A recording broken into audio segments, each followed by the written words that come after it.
Welcome back to Jersey Matters. We traveled all around the state to find out why voters voted the way they did, or in some cases, why they didn't vote at all. Here's Jersey Matters' Kimberly Kravitz.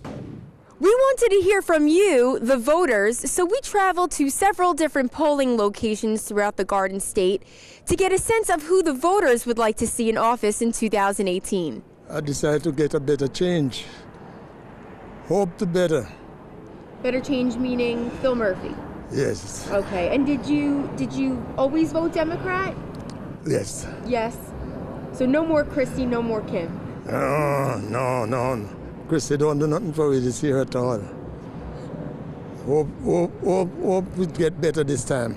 The newly elected Democrat Phil Murphy will overturn the leadership in New Jersey. This year's voter turnout was one of the lowest ever for a New Jersey governor's race. So we wonder why. No, I haven't learned anything about it at Rutgers so far, so I guess not. I completely forgot until you just came up to me. Well, I guess it's a good thing we had this conversation. While local politics weighed heavy on some voters' minds, we found that there was a lingering resentment from last year's presidential election. I'm not sure. I mean, maybe it's after the controversy last year of just everything. I think people just want to not be as involved because it's easier. And maybe, you know, I'm part of that problem as well, but who knows?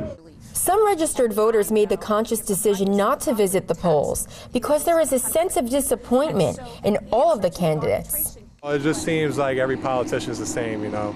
It really does. They just put up like a nice little face, but actually don't follow through with plans. So I'm not really interested.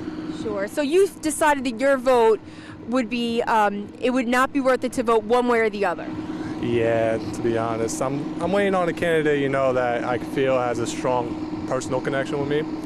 No matter who I vote for, I'm not going to win. It's that's honestly how I feel about it. So do you know who you might be voting for going in?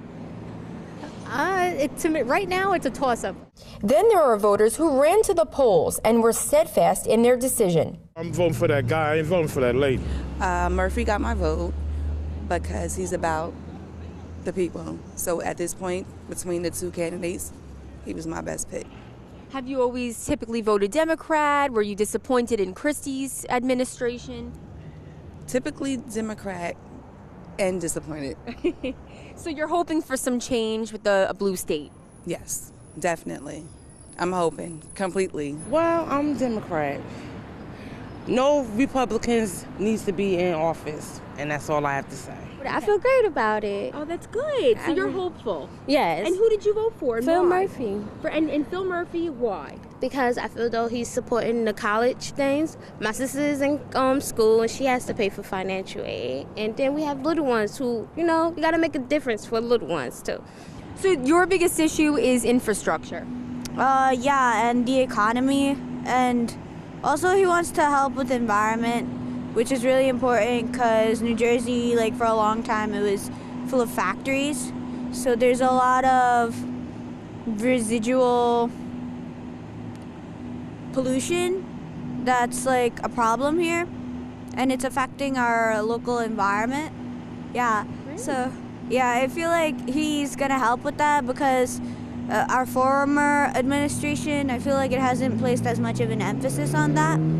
Jersey Matters also had the chance to meet with someone who worked for Murphy's campaign. We wanted to elect somebody that makes a difference in education. So, I mean, I've been working with the campaign like all summer long, and I just, you know, had to come out and make my vote count today. Republican candidate Kim Guadagno has had trouble gaining traction because of our unpopular governor, Chris Christie. But some who were not in favor of the current leadership still went out to vote for Kim in spite of it. Well, I've come to vote against Chris Christie, but I like the lieutenant governor, so I'm going to vote for her and count that against Christie. Oh, that's great. Yeah. Yes, because the truth is, you know, she's starting to, you know, yeah, she's different. Fresh. She's different, yeah. And others could not side with the current leadership. Soon he got in there, he fired all the teachers. Soon he got in there. People been working for a long time. Soon he got in there, he got Rid of all them teachers, man. So you're hopeful that with Phil Murphy as governor, the teachers will have their jobs back. Yeah. Despite the low turnout, Governor Chris Christie still made it out to the polls on Election Day. It's serving folks like you that is really such a unique joy. But for some registered voters, they remain hopeful, but decided they were most comfortable not sharing their political beliefs on camera. What I hope for is a good turnout and a good result for the New Jersey residents. Okay, and do you know kind of which way you're going to go, what you would hope for? Yes, I know. I prefer to keep it private. Now that Phil Murphy has been elected governor, New Jersey is the 7th state in the country to have Democratic control. At Rutgers University, New Brunswick, I'm Kimberly Kravitz. Back to you at the State House. All right, thank you, Kimberly. When we come back, we're going to take a close look at how Phil Murphy is going to affect some of the top issues in the state. We begin with taxes when Jersey Matters continues.